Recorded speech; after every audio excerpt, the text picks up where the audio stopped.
Welcome back to the Deep Dive. Today, we're going to be digging into something really fascinating. We've got a whole stack of sources here. Philosophical takes, research notes, all focused on, well, two absolute giants of American music, jazz and blues. Right, and these aren't your typical, music history rundowns. They really get into the deeper stuff, the structure, the identity of these forms, their complexity, and maybe surprisingly, the spiritual side, the psychology of it all. Yeah, it's that tension we really want to explore, the core paradox, especially with jazz. How can music that sounds so free, so completely in the moment, actually be built on this incredibly complex, almost rigid set of rules? That's the heart of it. The thing that immediately grabbed me was this conflict. Jazz is this peak of discipline, but also this wide open invitation to just let go, be spontaneous. And that paradox is really our way in. I mean, one source puts it maybe a bit bluntly as jazz being an organized way to bang on a piano. Yeah, it sounds a bit flip. It does, but it kind of nails the need for that formal organization, doesn't it? Without that system, it could just be, noise. True. But then almost immediately, the sources push back, saying, okay, discipline's not the whole story. There's something visceral. If jazz doesn't click for you, the suggestion is maybe your body just doesn't get swing. Or your mind's blocking it. Right. It's like an intellectual thing and a physical, rhythmic thing getting in the way. Let's unpack that whole system idea, though, because the discipline part is, it's fundamental. Yeah. The sources suggest we should almost think of jazz less like pure art and maybe more like a science. Well, it's built on efficiency, on finding shortcuts, heuristics, things that let you navigate immense complexity quickly. Like what kind of shortcuts? The classic example is the chord symbol. You see DM7B5 written above the music. That's a huge shortcut. It's one little symbol that tells trained musician a whole bunch of stuff. Specific notes, how they function together, different ways to voice them. It's an incredibly efficient language. Okay. So in music schools, jazz players learn the operating system. The deep rules of harmony, rhythm, theory, individual tunes. They're just software running on top.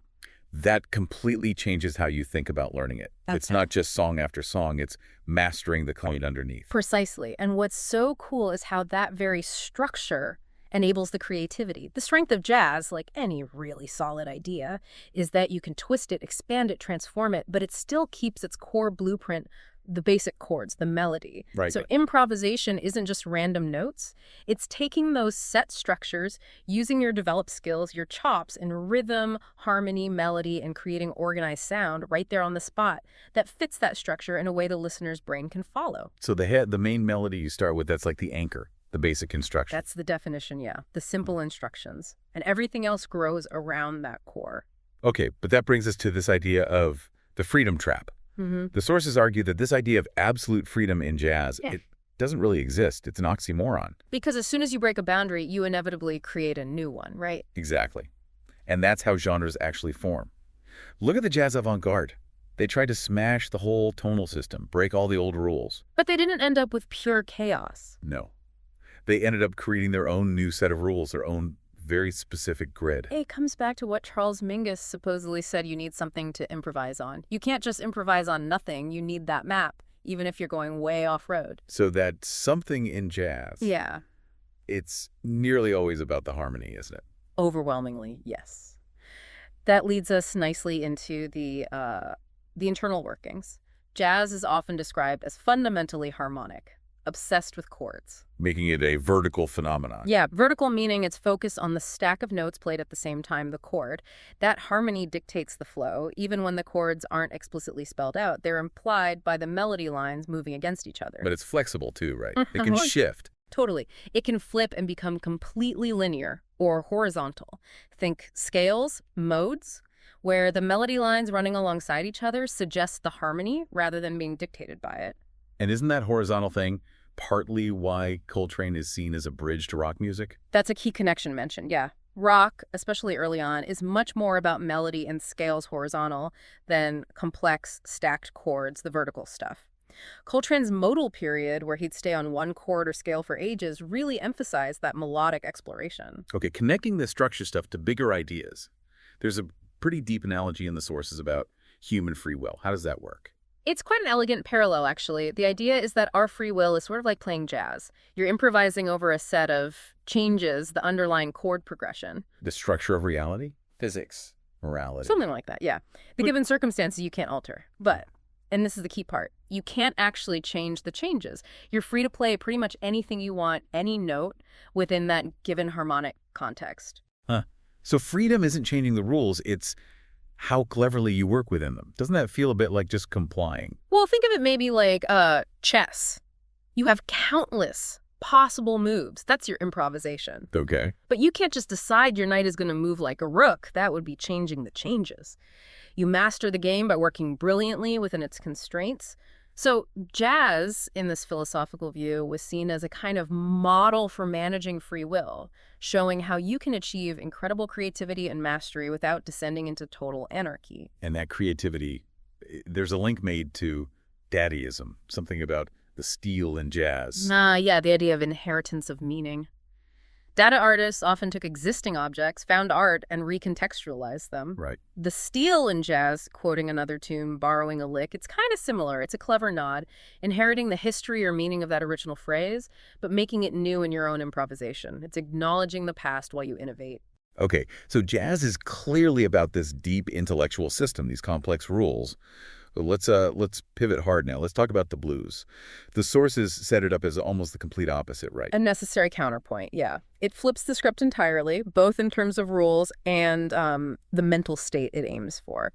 If jazz is cerebral, demanding close attention. The blues is described as pop. In the sense that it's more immediate, maybe. It lets people do what they want without lots of rules. It hits you viscerally, emotionally, much more direct. And the history is important here. It didn't just grow out of jazz. No, the argument is it kind of reversed it, particularly harmonic. Think about complex jazz harmony, extended chords, fast changes, really dense stuff. The blues strips that way back, often just 3 or 4 basic chords, usually dominant sevenths, repeated. Simpler. Much simpler. That harmonic minimalism is the reversal. It clears space for the feeling, the rhythm, the vocal expression. It's why one source mentions that if you listen to certain Eastern or Indian music with their focus on melody and rhythm over simple drones or harmonies, you hear echoes of what the blues was reaching for. And that simplicity serves a totally different purpose for the listener. The sources say blues is music for not thinking. Exactly. Or maybe stopping a certain kind of thinking, anxiety-producing thought. It's meant to be an anodyne, something soothing that eases distress. How does he do that? That repetitive 12-bar structure, the groove. It's instantly familiar, almost hypnotic. You don't need to analyze it. You just sink into it. Feel it. Which means, and this is crucial, it's not background music. Absolutely not, because it actively interferes with that analytical part of your brain. It demands your attention on a more primal level. Right. You can't really balance your checkbook while you're deep in a blues tune. It kind of takes over your whole state. Okay, so if jazz has this sophisticated freedom, and blues this direct emotional hit, why does jazz sometimes feel so inaccessible? Why does it push people away? Well, the complexity is a real barrier for many. All that technical skill, the intricate harmony, it can just sound like complex noodling if you don't have a way in. Yeah, I've heard that. And the musician's own fascination with that complexity, it doesn't always translate, you know? What sounds amazing to them might just be overwhelming to an untrained ear. And how we listen now doesn't help. The idea that people hate jazz because they haven't found their own access point. Right, and algorithms often make that worse. They just feed you more of what you already like. So you don't get that chance to stumble onto something new, maybe something challenging, and actually learn to like it. Finding your way into jazz takes a bit of effort, exploration. It really does. And this creates a strange conflict in how jazz is perceived socially. We see these 2 quotes right next to each other in the notes. One says, "Jazz always makes room for you." Sounds welcoming, right? But the very next line is, "You have to make room for jazz. Jazz doesn't make room for you." Wow, yeah, that perfectly captures it.